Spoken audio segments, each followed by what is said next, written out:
You're tuning into an episode of the Redefining Society Podcast, hosted by Marco Ciappelli. Let's face it, the future is now. We live in a hybrid analog-digital society, and we must stop ignoring it or pretending that technology is not affecting us. The line between the physical and virtual worlds has become a figment of our imagination. On it, we are continually performing a dangerous balancing act, juggling convenience, privacy, freedom, security, technology, society, culture, and even the future of humanity. There is no better place than here, and no better time than now to muse on our relationship with technology and how to redefine what society means in this new age.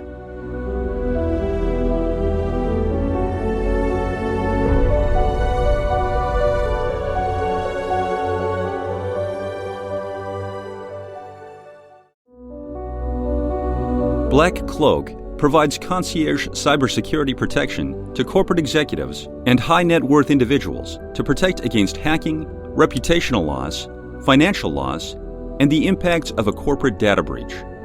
Learn more at blackcloak.io.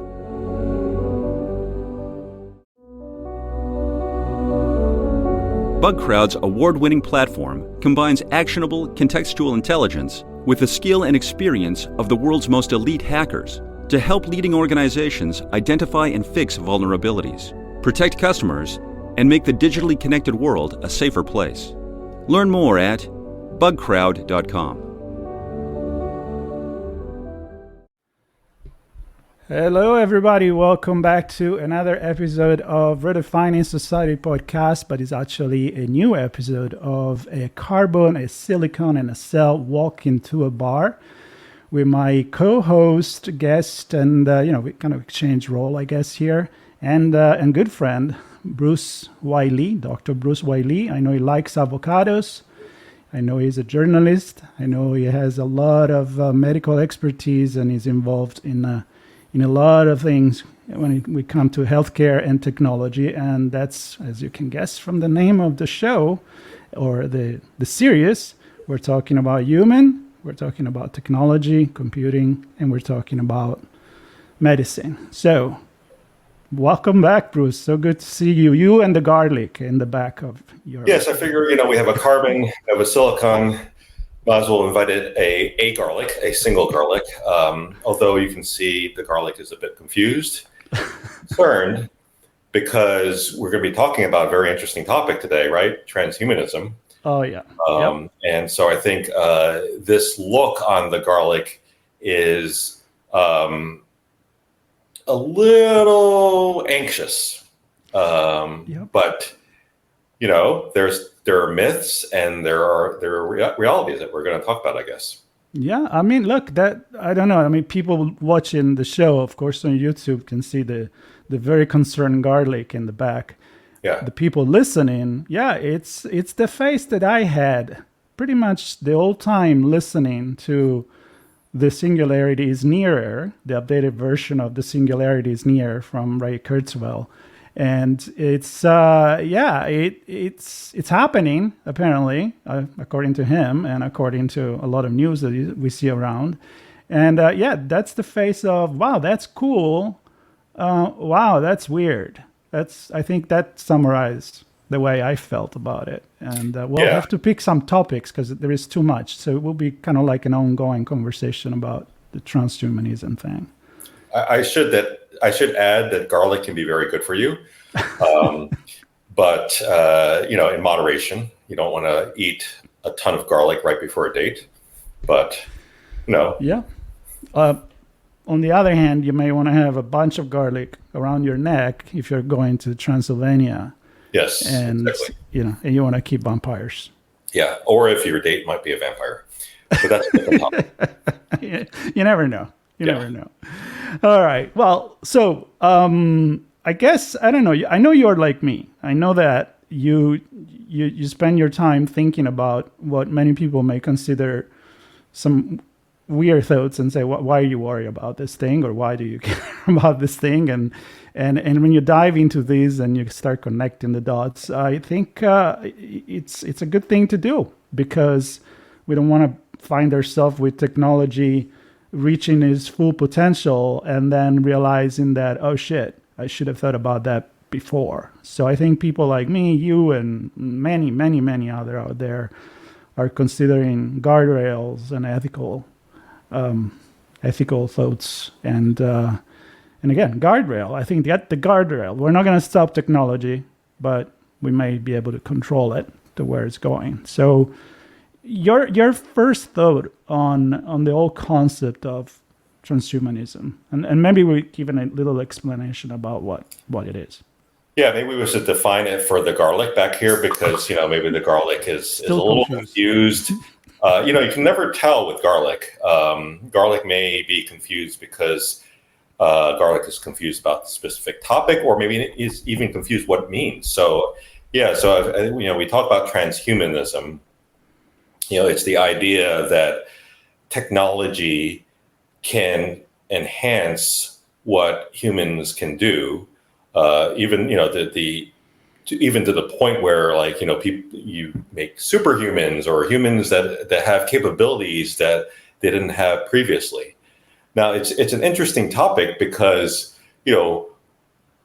one could argue that the wheel, when the wheel was made, that allows humans to do things which they didn't do before. So it is kind of an open space. But I know, Marco, you mentioned about technology, and I think we've talked about this before. Technology in itself is neither good nor bad, right? You want to do is, oh, technology is awesome or technology is awful, but it's really what technology can allow you to do, and it can allow you to do many good things, and it can allow people to do many bad things. So I think that's one of the things that we're talking about. Like, what are the different possibilities when it comes to the idea of transhumanism?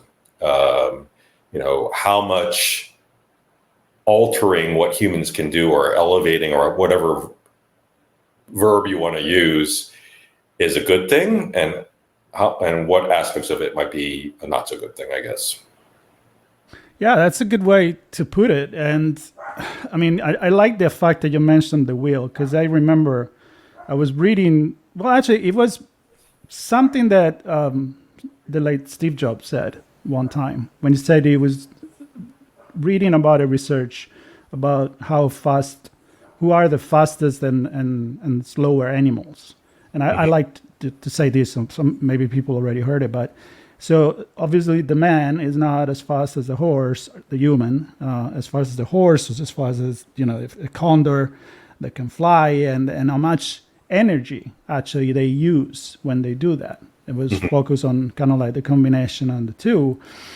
And in terms of energy, he said, well, if you put the man on a bike, then he goes on the top of the chain. Yeah. And it makes you think, and I like to think that way, how technology is an extension of our humanity, because we invented, we think about it, we created it, and then we adopt it.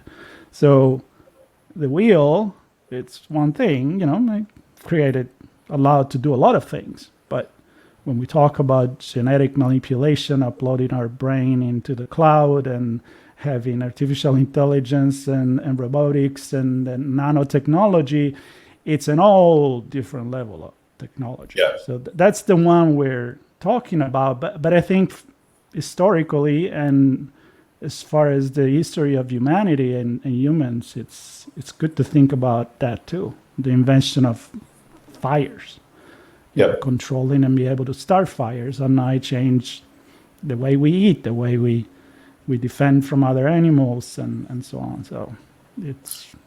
Yeah, so I think one dimension when you're thinking about transhumanism is, the invasiveness of the technology, right? So something like the wheel, you're not actually strapping and attaching to your leg or body, and you can't remove it or something like that.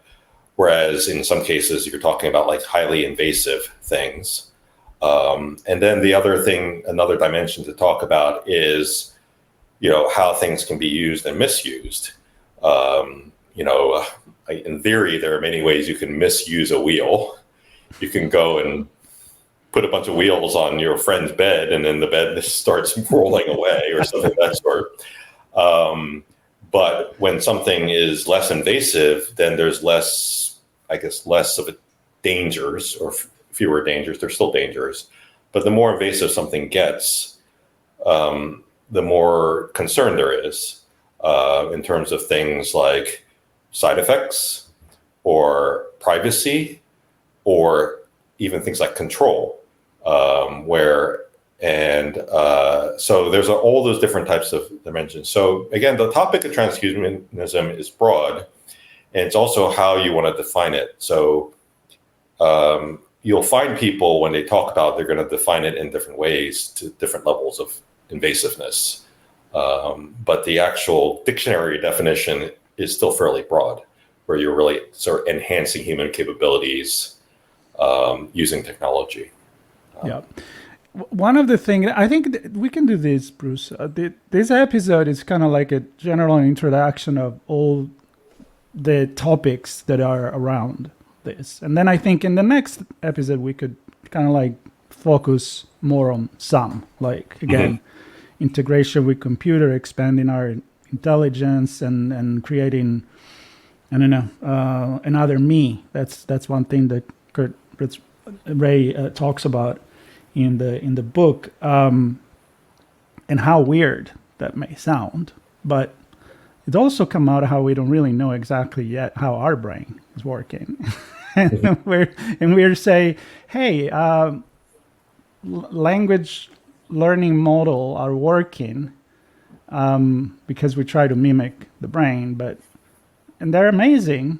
ChatGPT is amazing, but we don't really know exactly how it works. So I feel like we're really playing with fire here, and that may be something that we want to touch on as a prelude to the next conversation. Like, are we really just going for it? And should we? Yeah, that's an important point, because I think there can be a tendency to, naturally you want technology to move forward, naturally you want things to improve and society to improve. But sometimes there can be a focus on certain things without thinking about what the consequences are, what some of the unintended consequences are. Especially when we have, you mentioned ChatGPT, and that's that's in vogue, right? So people will say, they talk to ChatGPT. But if you actually ask people, what is the basis of ChatGPT? How is it actually coming up with the answers? Many people are not going to be able to answer that, right? So, but you're having increasing reliance on ChatGPT. So people are talking about, having it write things for them, compose things for them, compose a poem. Someone will talk about composing songs and those things like that. But you have to really understand what the basis for that is, because then you can have a sense of where things could potentially go wrong. Similarly, if you're going to do something where you are taking an invasive step, you're planting something within the body, for instance, or you're changing something within the body, it is helpful to know, well, what else might you be changing, or what else might the consequences be? And that's not always discussed, because it's easy for you to kind of get very excited or caught up with like a single goal, right? So. Yeah, I agree. I mean, but it's very human. If we do most of the thing in our life, and we use technology, and we have no idea. I couldn't make a bulb, like a light bulb myself, but I use it every day, and I feel like it's part of who we are. So, but the difference is inside of your body and altering the way you feel. I mean, there is a lot of technology that help us to extend our life. I mean, 100 years ago or 150 years ago, that I think, I'm just throwing a number there, but the average lifespan was like 50, 60 years old. And in the Middle Age, of course, was even less, and was very hard. There was people living a long life, but it was more the exception than the rule. And now, because of medicine and technology and healthcare, we have extended that. So, but again, I don't think we realize that we're using already all this technology, and we just do so. And a lot of people talking about ChatGPT, statistically, when they do research and ask people, they're like, they think that he's already sentient. And Yeah. truth is, it's just randomly putting probability together of what the next word sounds better. So when you say thank you, ChatGPT, because you think that one day could come after you, it kind of makes me laugh. And I do that. It's Yeah. like, can you please tell me, instead of just go direct as it's just a computer, And Yeah, there's not a realization that it's sort of based on the corpus of knowledge that's out there and then seeing what, is associated. So if in theory you were to tell everyone, okay, just say the word chocolate after you say thank you, and everyone keeps doing that, eventually ChatGPT would do that because it would associate chocolate with thank you. Mhm. But of course, we know like you're welcome is associated with thank you. But yeah, I mean, I think you mentioned sort of a classic example is with X-rays. Obviously, X-rays have really helped the medical field. But there was a period of time when people started using X-rays to measure people's feet to fit shoes. Really? Until they realized I okay, didn't know that. that's not a good thing to expose people to radiation just every time they want to try on shoes. I had no idea. Yeah, so there's examples of that throughout where you get excited about something and then you just kind of extend it in different ways, and unless you think about these things, you don't know what might happen. But yeah, I mean, if you think about, for instance, transhumanism, there's different things. People talking about implants, mechanical devices in humans, and so that's one thing. Two is people talking about somehow connecting different aspects of brains thinking with external devices or what have you, or people talking about like modifying genetics, or modifying different aspects of physiology, and those types of things. And each of these, I should emphasize, haven't sprung up magically within the last few years. They're actually the result of, a steady evolution in these different areas. It's interesting because we tend to think there can be a tendency to think that these things jump out, just like AI and ChatGPT just suddenly jumped out in like the past 5 to 10 years. Mm-hmm. But no, it's been going on for a while. So if you think about it, the idea of using devices, for instance, with humans has been going on for years. You've got artificial valves, you've got, people, with artificial limbs. So different types of devices to facilitate human function. And in many cases, it started off, someone doesn't have a human function, or there's some type of human function either by birth or by accident was reduced or taken away. And so a lot of the initial devices were focused on trying to restore some of that or help enhance the function.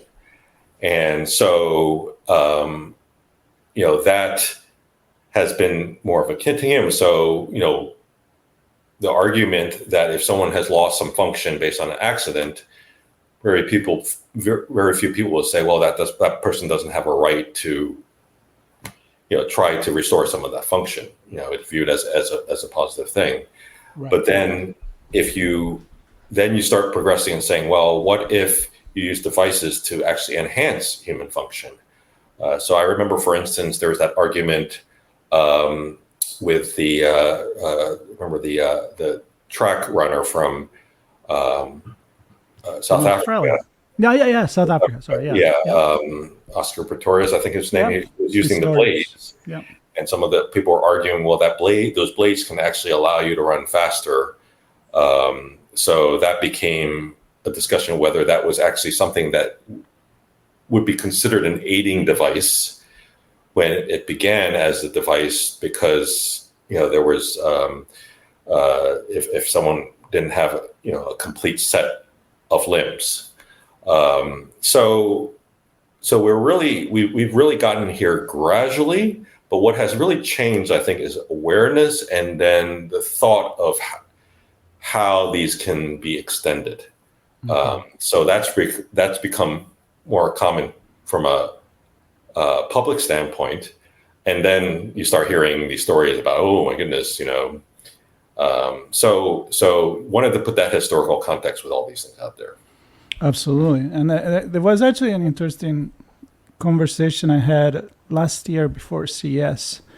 And we were talking about how the internet, for example, took a long time to get in everybody's house because the infrastructure was not there. And the computational power wasn't there, but it was there. I mean, let's not forget the internet goes back to the late 60s. So, again, it wasn't actually 96 or 97 when it became commercial viable.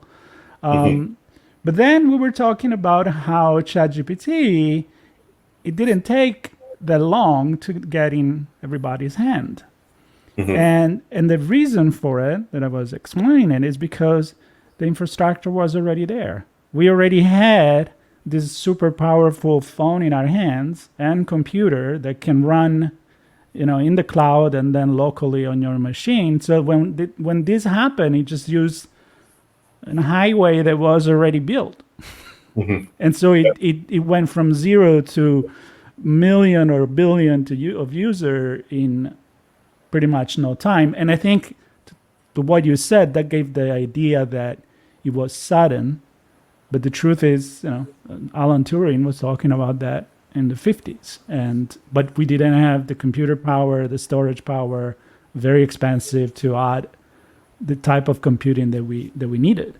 So it's the convergence of things. And I think it goes back to convergence of things now that happen so fast.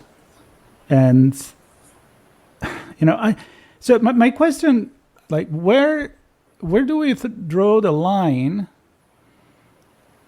between ethically acceptable, like you said, is fixing people, right, in medicine, versus this is transhumanism, because it's actually not fixing, but enhancing something that didn't need to be fixed. Is that where we could kind of cross the line, in your opinion? Absolutely. I think that's an important thing to consider. And it's not necessarily an easy question to answer. But it's important to think about the different possibilities, as you mentioned, Marco, in advance, right? So you don't want to be in a situation, and we've seen this so many times, where technology or things change, and they change in a way where you don't really actually realize all the benefits of the technology, and they actually go in the wrong direction. We've seen that in some cases with social media. There are many benefits of social media, but then some of the other things got co-opted. And then, it was only a decade or so after social media became really popular where you started hearing these reports of negative aspects of it. So those discussions weren't really being had. And when that, the other concern is that, there's a lot of brain power naturally throughout the world. And ideally you want the brain power to focus on solving problems, not creating new ones. So, so if you can kind of think about like how some of these things can actually solve problems and not create new ones, I think it's better to do that in advance. So you mentioned implants, and I think we could talk just to focus on something for the next 10 minutes. That's something it's on people's mind. It's in the news, of course. You got Elon Musk, but you got other player using a little less marketing, but they're still doing amazing things in terms of implant and helping people to walk again. We know that now with implants you can ease certain degenerative diseases like Alzheimer and I think Parkinson diseases you could control with electric stimulus, and everybody's fine with that. Mm-hmm. right? Again, so yep, that's cool. You're welcome. No, I mean, you've got diabetes. I'm welcoming insulin and constant monitor system and a pump. So in a way, we're already transhuman in a way, but it's not actually enhancing. It's not making me think faster or better or enhance. So that people accept it. But I don't know if you can do one without the other, because we tend to do that as human. I mean, we tend to be Dr. Frankenstein, Mary Shelley, Dr. Frankenstein. I mean, I think it's a good analogy looking back at 100 years ago, and or more, when the idea was considered at that point. Yeah. Well, we even have to even look at things like performance enhancing drugs, right? All those PEDs that people talk about with athletics. All those medications started off as medications, to many of them to help treat conditions or diseases, but then you at some point you started having athletes use them to try to enhance their performance. So that's the analogy there. There's if someone has a disease or a condition and they need some type of steroids or whatever for it, then there's not an issue. But like if someone's using it to actually be able to run or faster or lift more things or be stronger, then there's the concern that means the playing field is no longer level. So we've seen examples of this in different ways, and also the tendency to take things a different step, a different level. And that's what scares me. That's somebody that look at things from a sociological perspective and a human perspective. I think that's just the way we are.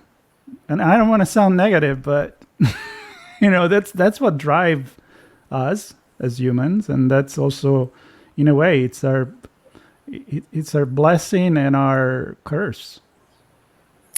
Yeah, and that's a very performance enhancing drugs is in many ways a quote unquote case study or foreshadowing, because you see all the same issues, right? So you see people say, and they work. You see people suddenly become very productive in sports. They suddenly start winning things, so it works.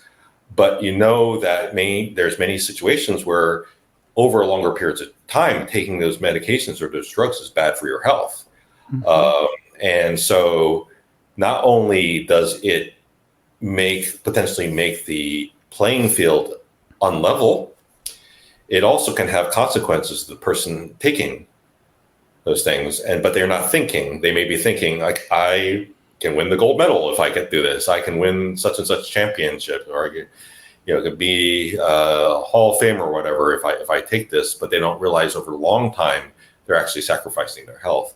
And I think there's some similar situations here where you don't have the long-term data on how some of these approaches that are being discussed, what the impact might be. And so the risk-benefit ratio is different if you have a problem, if you have a medical issue that's preventing your functioning. So just like, one extreme is, a lot of cancer medications, like chemotherapy agents. They have very severe side effects in many cases, right? But, the goal is you want to get rid of the cancer cells so people are willing to tolerate higher, worse side effects. So there's that balance. So if you are trying to treat a condition, then you might be willing to tolerate the side effects or the problems that arise. If you get to a point where you're not actually trying to treat a condition, but you're trying to enhance your situation, then the risk-benefit ratio changes, right? You don't need that. So you may not necessarily be willing to or should tolerate the potential risks of doing something. And in order to determine the risks, you need data, right? You need information on what's going to happen over time with a particular technology, and that's not always known. That takes time to actually generate. So that's something to keep in mind. the other thing to keep in mind is that different people, and we talk about that in cybersecurity all the time, have different level of comfort with risk. Yep. Right? And fuck it, I'm not going to buy a car insurance. If it happen. What is the chance that it's going to happen? Other people, I'm going to get the best insurance because if it does happen, I don't want to find myself in trouble. And then, that you leave the door open or you close the door, lock it 3 times or put the alarm system. And the truth is that, and I'm not realizing that more and more, is that there is not a human common denominator. Humans are very different one with the other. Like values and virtues, and they change with history. They change with cultures. What is a virtue today wasn't a virtue in the Middle Age. It was more of a virtue to kill someone because offended your princess or something like that. And now you're like, no, you're more virtue if you don't actually do that. So things change, and the big question is who makes those decisions for everybody else. So if you want to go philosophical, I think that's the big question. Like, what is the level of the rights, the human rights that are unalienable, or something like that. So that's the other thing. I think that's why sometimes we go to the point where we just can't stop it or think it before, because I don't think we can all agree, and technology is not going to wait for everybody to agree, especially when there's money involved into the equation, and you want to be first on market, and kind of like technology back in the 90s and 2000. Let's break everything and then let's see what happened. Yeah, I mean, I think an analogy is, what's constantly faced with, when it comes to food and things like that, right? So you don't necessarily go around and dictate to everyone that you should eat this. Like, you don't walk over and says, you slap down what they're eating and say, no, you should eat this instead, right? But an approach that has been taken historically is there is a need for transparency, right? There's a need for labels and those things like that, so people actually know what they're eating. So that they can make quote unquote informed decisions, that they actually have the information in front of them if they want it, and that they can use that information. The dangers are when you don't have that information, when you don't know what the consequences of something might be, and you're making a non-informed decision. So I think, realistically, to have like one set of rules for everyone and say, you will just do this, nothing but this, that's not realistic, because you're absolutely right. There's different people have different situations. I might have a need to have garlic over my shoulder. Other people might say, well, that's ridiculous. So I guess part of it is there are some things that everyone will mutually agree is bad, right? So like, don't eat cinder blocks.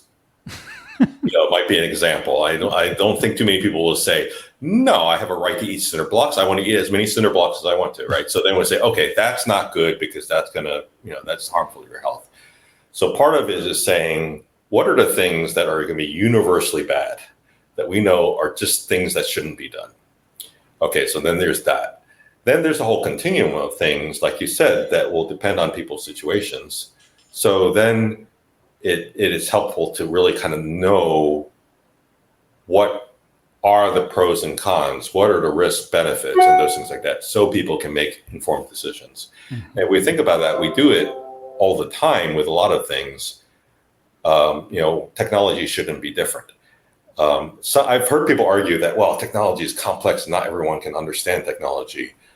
But actually, I don't know. I believe that everyone out there actually, if it's explained in the right way, if it's explained without using like 50 million pieces of jargon, can actually understand what a lot of these things do. So I think that's part of it, helping people really understand what each of these things actually do. Yeah, and I think you made a really good point. You don't need to know how to build it. You don't need to know how to build the car, but you gotta know how to drive it. Yeah. Or you're gonna be dangerous for other people, and if you go in the street. I mean, that's why we have driver license, and Yep. and you don't just get in the car and say, all right, how does this thing go? Let me figure that out.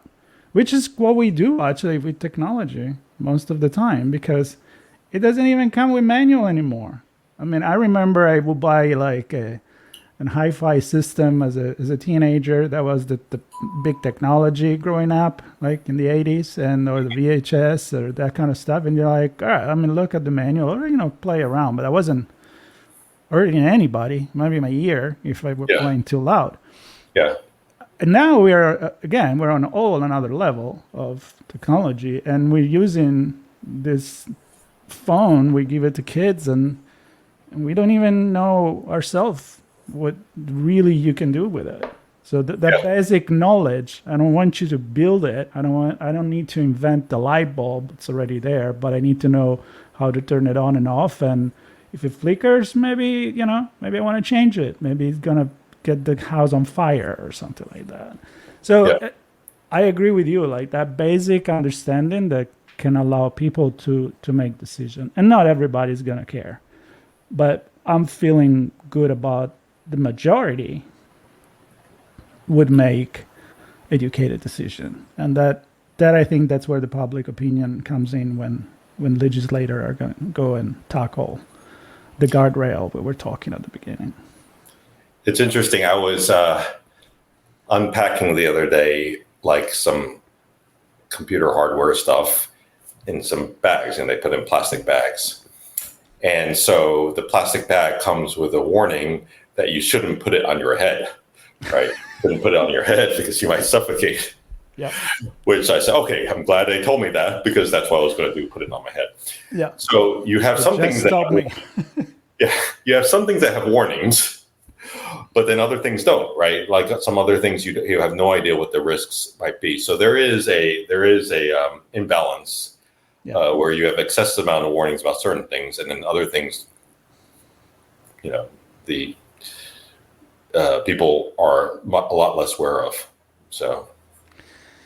Yeah, I remember one time when I, bought a candle years and years ago, and don't put it near draperies because they may get on fire. No shit. Or, like the same thing you just mentioned. It's like, this is common sense, but somebody did it, right? Yes. Somebody did many people probably put that on their head, and maybe kids. And therefore, the lawyer has to come in and force that company to do that. Or, when people burn themselves at the Starbucks coffee and now they got to put the sleeves, and it's like, dude, really? You didn't know the coffee was going to be hot?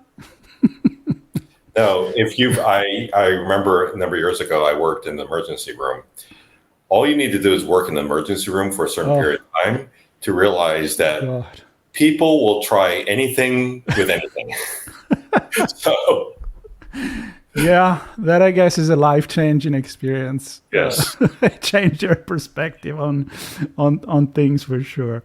So every time you see a warning, you know that someone somewhere did that. So but there's not a warning on social media again where it says what you see in your feed may or maybe not true, or may or maybe not a bot, because 50% of the internet traffic, it is actually non-human, and people get offended because some bot troll them, and just let it go. But maybe if you knew that, you wouldn't do it.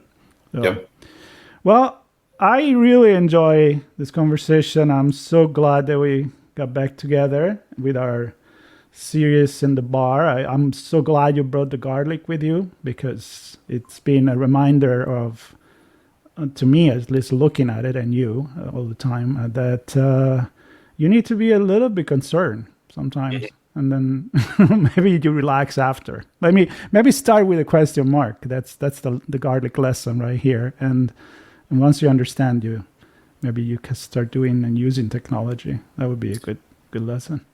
Yeah, I think the garlic is still, as you can see, a little concerned.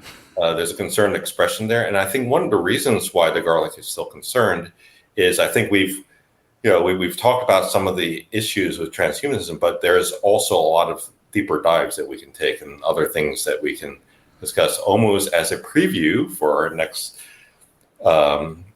series of episodes. There's many other things to talk about. So, we should take our cue from the garlic that shouldn't necessarily be rest assured that it's a simple matter.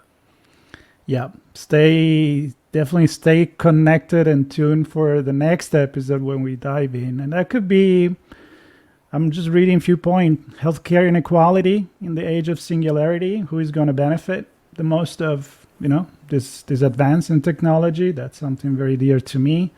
The human augmentation and ethical line that we kind of covered today, but also some more crazy stuff like uploading your brain in the cloud and have an extension of your brain, which is like a lot of people don't use, and probably neither I, the full extent of my brain. So why do I need another one full of terabyte of? But that's another conversation we can have. And also, not just being critic. I mean, there is a lot of positive thing for the evolution of humanity. So I would say everybody stay tuned. I hope you enjoy our return in the bar with the carbon, the silicon, and the cell.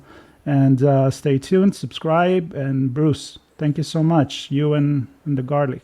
Maybe next time bring a garlic that change expression so you can, depending on what we talk about, we have a different reaction. Well, it's really up to the garlic.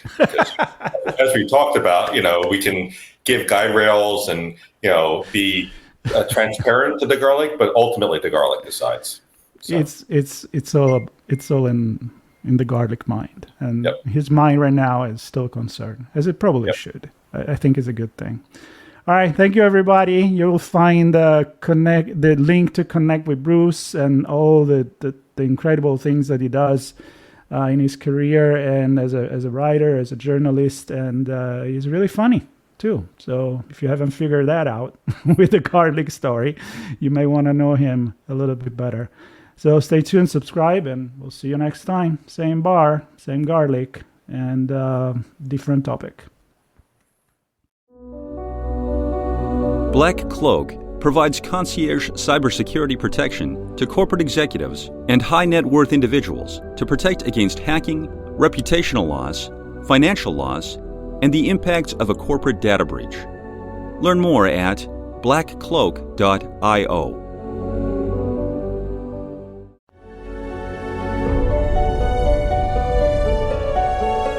We hope you enjoyed this episode of Redefining Society Podcast, hosted by Marco Ciappelli. If you learned something new and this conversation made you think, then take a moment to rate this show and add it to your favorite podcast player. Subscribe to our YouTube channel and share this episode with your friends, family, and colleagues. We invite you to come back for more stories and follow Marco Ciappelli on his social media as he continues this journey into the future of our societies.